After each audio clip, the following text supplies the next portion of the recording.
Guys, welcome back to the channel. Nick here from Gimme Market Reviews, and today, not a review, but I'm going to be doing a review on a golf course. It's Ryder Cup week, very exciting, and I'm going to be playing on the Trackman IO Bethpage Black. Now, I'm going to be taking you through some of the key holes that the guys will be facing this week as they compete for the Ryder Cup. I'm going to isolate 5 holes, which I think come at pivotal times in the match and could shape who takes home the Ryder Cup come Sunday. Stick around for us, it's going to be fun. Okay guys, so the first hole that I want to tackle here is the 5th. Now, members would say this is where the course starts to open out a little bit, and this is where the difficult stretch starts, they would typically say. Not that the first 4 holes are easy, but they sort of ease you in, and then definitely from the 5th, things progressively start to get a bit more difficult. This is a mammoth 485 yard par 4, so fantastic tee shot required here. And then second shot is not a piece of cake either, but I've got this set up. My typical carry yardage, if you've seen my videos before, is about 260 yards. So I have to take it slightly further left than what the big boys will do this week.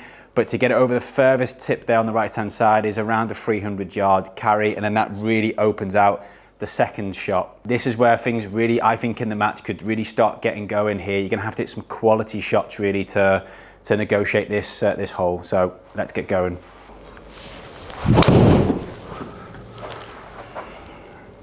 Oh, I've leaked it. Is he gonna have enough on it? Oh, woo! Right guys, so after a good tee shot there, so that was 264 yard carry, and it's rolled out to about 284 yards as a total yardage, and it leaves me 208 yards into the pin where I've got it situated here. It would be around sort of 200 to 205 to the middle of the green from here. Now, what I would say about this hole is there's a lot of danger to the right hand side, and if you play away from that and you pull your tee shot here, you would be blocked out from the trees on your left hand side here. So hitting the fairway is absolutely crucial, like it is on all these golf holes, of course. But because of the way the rough will be worked this week at Bethpage for both teams, you have to hit the fairway on this hole because you're going to be playing in and around sort of 180 probably for the guys, I would say. So I've hit a good tee shot there, got 208 to the pin, and this plays about two clubs uphill as well. Technically the green here is raised, so I've got a 4-iron. I'm going to try and hit one just to the middle of the green here with my draw shape, and then we'll get out of here with a 2-putt par, hopefully.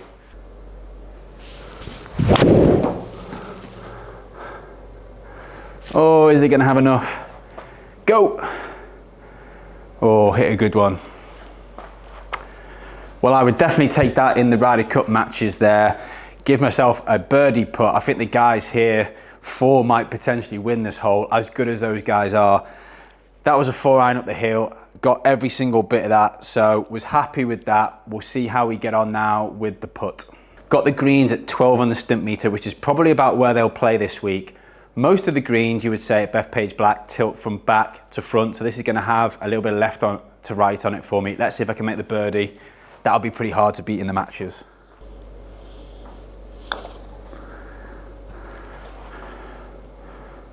Oh, babied it.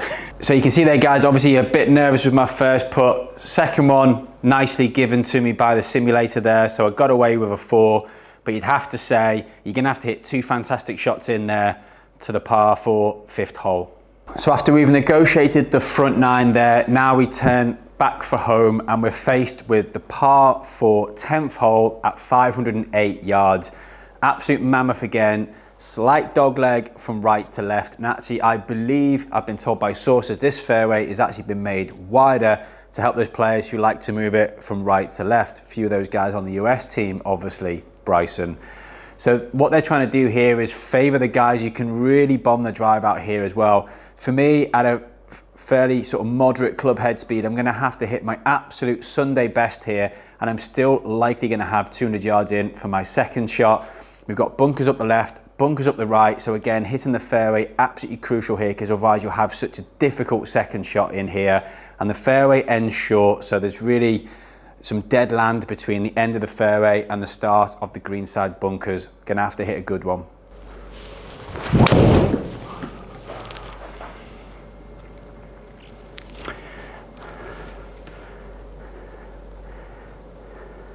Fairway found, job done.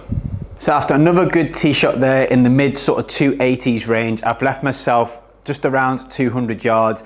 Now this second shot doesn't play as uphill as what I experienced on the 5th, but I'm still gonna have to hit a really good 4-iron here. And I think it's a 4-iron because a lot of the trouble on this particular green is short. So I wanna make sure I'm gonna be on that sort of middle to back third here. And that means I'm probably gonna be putting back down the slope, which when the greens are 12 is gonna be very quick, but I'd rather that than having to play a long bunker shot from the front here. So 4-iron it is again for the second shot.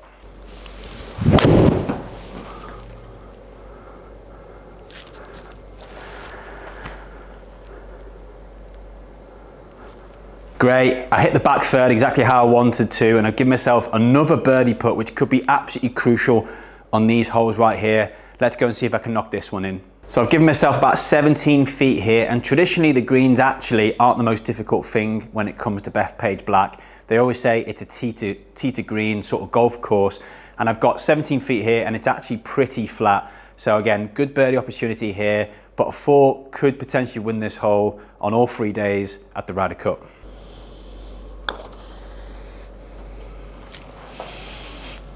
Not quite the birdie, but I take the tap in for the 4. Let's see how my competitors get on. So after negotiating the 10th, you come to the 11th, which is a shorter hole at 429 yards long, but is a much more difficult driving hole.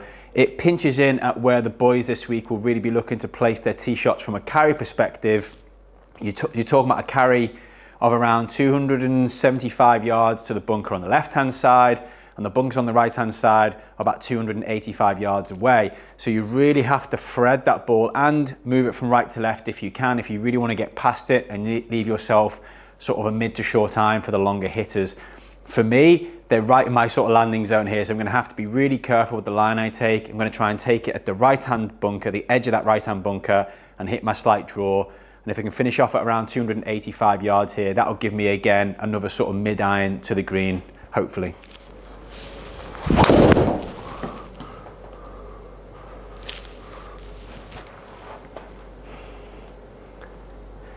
Tee shot negotiated quite nicely there. Again, that now leaves me in mid-iron into the green. Let's go and see and tackle that shot. Now, after negotiating the tee shot with a 286 yard drive down the middle, I've got 146 yards to the pin, which today is in the middle, but be sure that they'll probably position the pins into the corner of this green to make it more tricky for the players.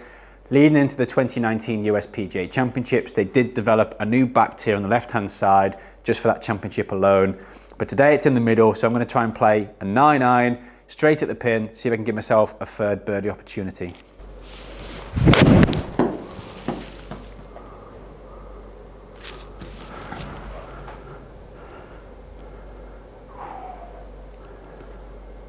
Just on the front of the green, I'll take that, another birdie opportunity. Let's see if I can knock this one in.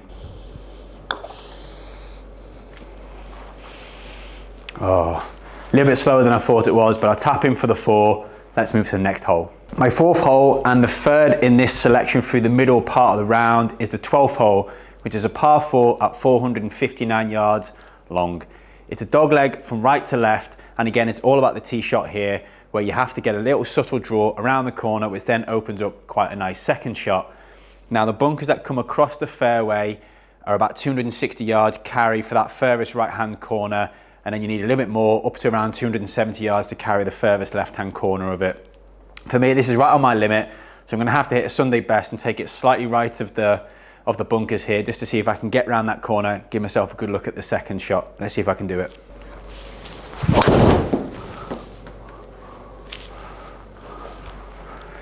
It was a bit of a toe strike. Oh, and I've got away with it. It was a toe strike, so it wasn't my best, and it just bled out to the right-hand side there, but now gives me an opportunity to have a second shot straight down into this green. Okay, so this is where things get difficult. I didn't quite get the tee shot away there, so I hit it around 270 yards, about 15 yards further back than where I'd like to typically be. That's given me 220 yards into this flag here, so it just shows you how important it is to get these tee shots away. I've hit the fairway, so I've got an opportunity. I'm going to try and run it up. There's a lot of bunkers at the front of the green here which guard it quite nicely, but there is a gap at the front, so you can potentially run this in, and if the players miss the fairway left or right, they might try and do that with their second shots here. Pin is on the mid to front area of the green here, so I've got an opportunity. You don't really want to miss it long because that's a very tough chip back again. So anywhere at the front of the green here would be ideal. Got the trusty 4-iron again.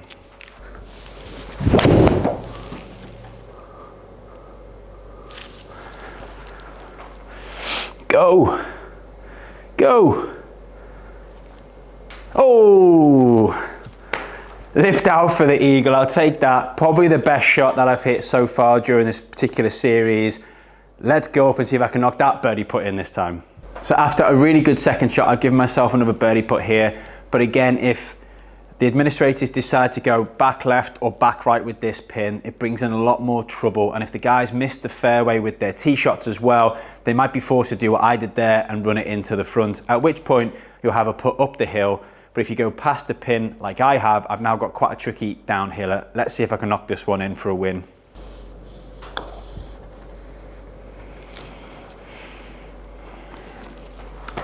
Very quick, and it missed on the right hand side there, but again, I take the tap in for the par, and ultimately with those 3 holes there, pars might be good enough to take some points during this week. The final hole for you guys to watch out for is the 15th.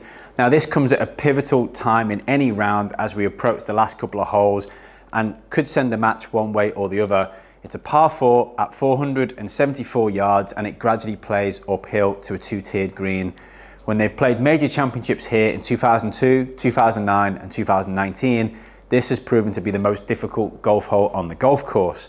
Now, there isn't any fairway bunkers here, but as I say, it plays gradually uphill, and so hitting the fairway once again is absolutely pivotal, and then hitting to a raised second shot into a tiered green is also difficult as well. So let's see again if I can negotiate this tee shot, and then from there, we'll see if we can get it onto this green.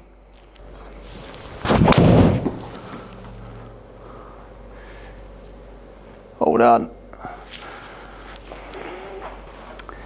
Now, unfortunately, I've missed the fairway there, which means I now have to tackle the rough. Let's get up and see if that gives me an opportunity to reach the green here. I'm not going to have the opportunity to hit a 4-iron, which is what I normally would do from 207 yards out uphill. So I've got my gap wedge here, and I'm going to try and play out to the right-hand side and take my chances with getting up and down from the fairway. Let's see how I get on.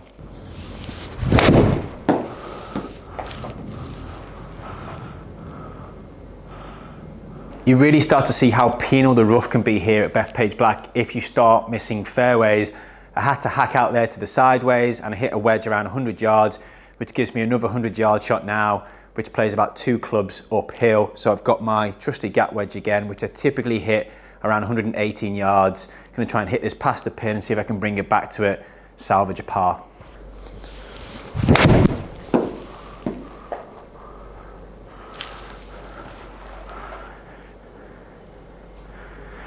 Not enough spin on that one, so now I've got a very treacherous downhill putt. So now I've got about 39 feet to the pin, and it's all downhill, so it's very quick. At this point in time, as much as I'd love to try and give this a run and make a par, I'm gonna have to try and see if I can secure the bogey, and hopefully my competitors don't knock one in close.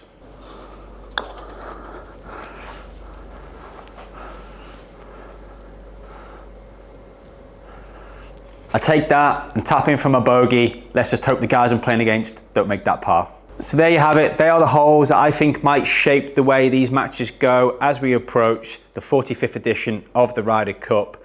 Hope you guys enjoyed that. I certainly enjoyed playing them. Very difficult golf holes, and I was pretty much wearing out that 4-iron that I've got there, as you can see. Obviously the guys hit it a lot further than I do, so they're going to have some shorter clubs in there potentially. But as you can see, if you miss it in the rough, it's very penal, and most of the time you'll have to almost come out sideways. Guys, I hope you really enjoyed that. If you did, please hit the like button for me and let me know any comments below if you'd like me to shoot any more content like this.